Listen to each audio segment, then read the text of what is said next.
Something is happening in Seattle right now that I really think Seahawks fans need to pay attention to because the news coming out of training camp is starting to connect in a very interesting way. We're not talking about one random practice highlight or somebody getting overexcited about a single good rep. Jeremy Fowler spent time around Seahawks camp, and what he learned gives us a much clearer picture of what this team is actually building, especially on offense. There are young players forcing their way into the conversation. Brian Fleury is making some very noticeable changes, and then, right as all of this was being discussed, another major update came out involving Nick Emmanwori. And trust me, that last part changes the conversation quite a bit. So stick with me, because we need to put all these pieces together. But first, if you're following this Seahawks team as closely as I am, hit that like button and tell me in the comments, what has you most excited about Seattle right now? The Seahawks have just received a major wave of information from training camp, and the most important development may be what this offense is beginning to become under Brian Fleury.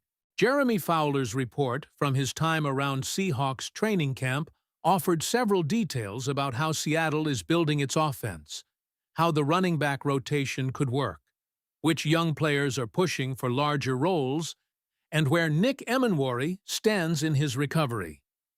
Then, as that report was being discussed, Seattle delivered another significant update.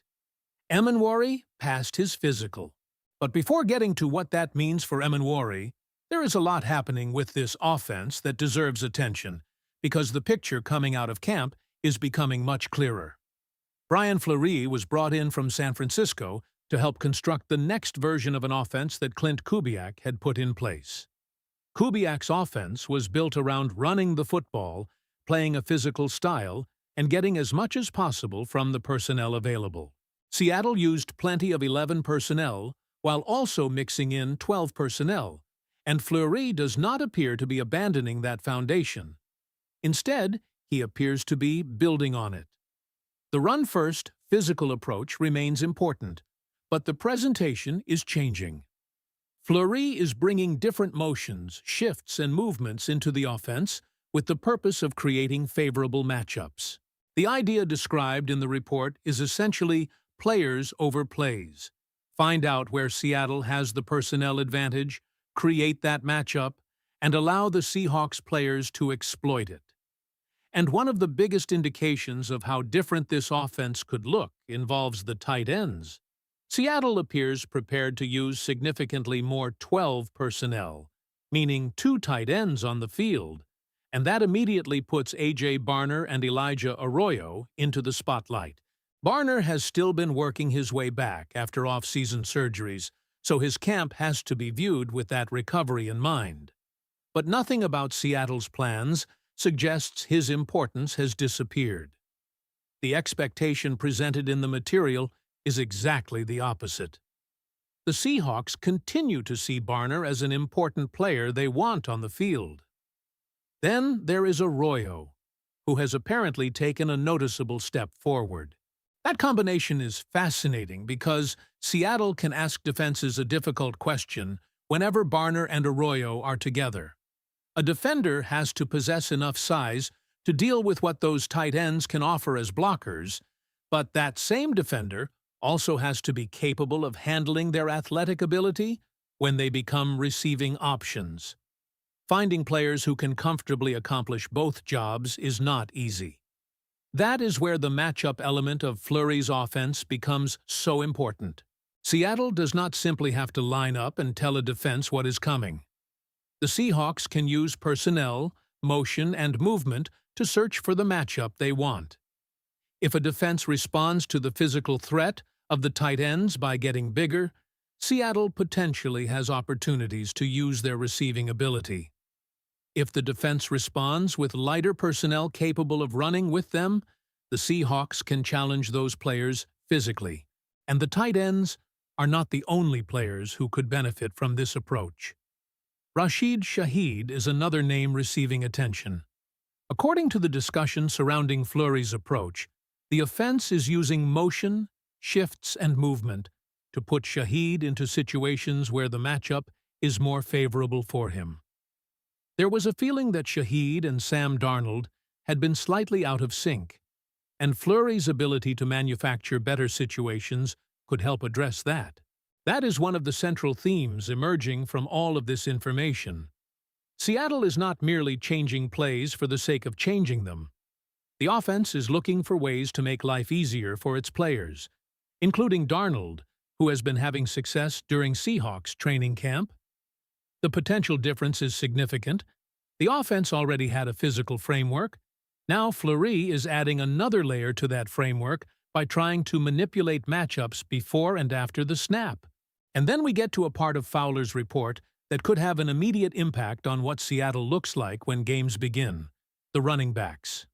Mike Macdonald told Fowler that the running back rotation could feature 2 and possibly 3 players within a game plan.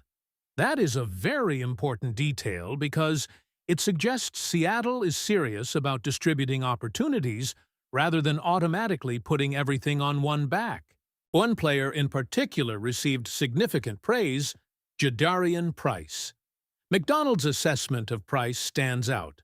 According to Fowler, Macdonald said Price does not feel like a rookie because of his attention to detail and his coachability. For a young player trying to earn opportunities in a crowded rotation, those are meaningful qualities to have a head coach emphasizing publicly. Price has not been on the field for the Seahawks' most recent handful of practices, but the information presented indicates that his issue is viewed more as soreness and that Seattle expects him back soon. When he has been available, the assessment coming from camp has been extremely positive.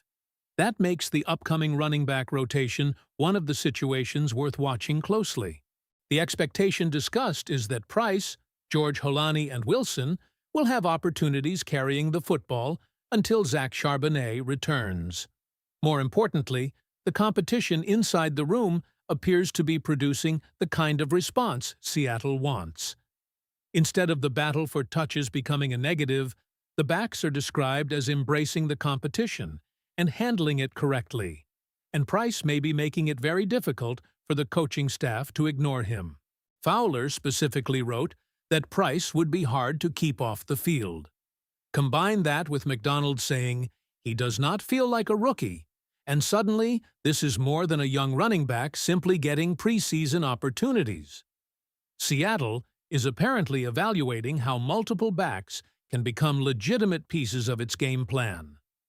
That connects directly back to the larger offensive philosophy: 2 or 3 running backs potentially rotating, more 2 tight end formations, motion and shifts designed to manufacture advantages, a physical running identity remaining in place while the presentation around it becomes more diverse.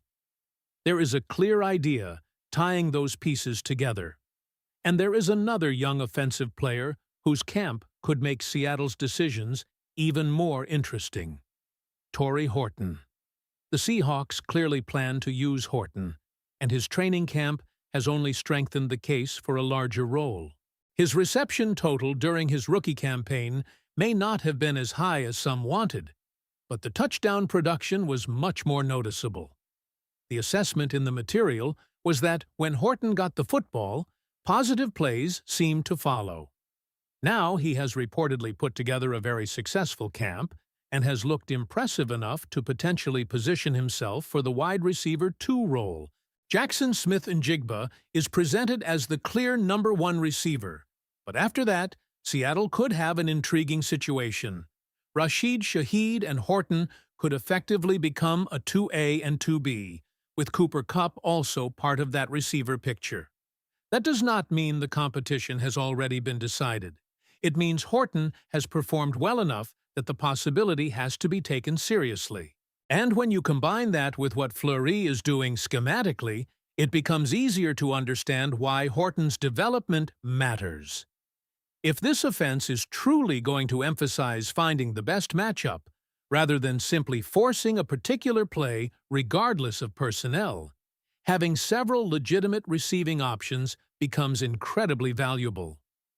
Fleury can look at the tight ends, the running backs, and the wide receivers and search for the player who has the advantage on that particular snap. But all of those offensive developments were joined by another story that changed dramatically as the information arrived. Fowler had provided an update on Nick Emmanwori that left his Week 1 status uncertain. At the time Fowler had been around Seattle, Emmanwori was not yet at the stage of his recovery that Seahawks fans have more recently seen. He had still been dealing with crutches and had not progressed to moving around and doing the light stretching that came later. So Fowler's assessment left the door open. There had been discussion and expectation around Emmanwori potentially being back for Week 1, but certainty was not there. Then Seattle provided the update everyone had been waiting for. Nick Emmanwori passed his physical. That does not automatically mean he will play Week 1, and that distinction is important. Passing the physical is not the same thing as being cleared to immediately return to game action. What it does mean, according to the information provided, is that Emmanwori can move into a more aggressive stage of his rehabilitation. He can begin moving around more and start positioning himself to eventually return to the field. And the timing gives this development even more importance. The update came on August 11th, while Seattle's opening game against the New England Patriots was identified as September 9th. It gives Emmanwori roughly a month to continue progressing and ramp his body back toward football activity. So now the situation looks different from the uncertainty Fowler encountered during his visit. There is still no guarantee attached to Week 1, but passing the physical represents a significant positive step in the process, and Emmanwori now has time to continue building toward the possibility of getting back onto the field. With his physical now passed and roughly a month available before that opening game, what do you think this development means for Nick Emmanwori? And do you believe Seahawks fans will see him on the field in Week 1?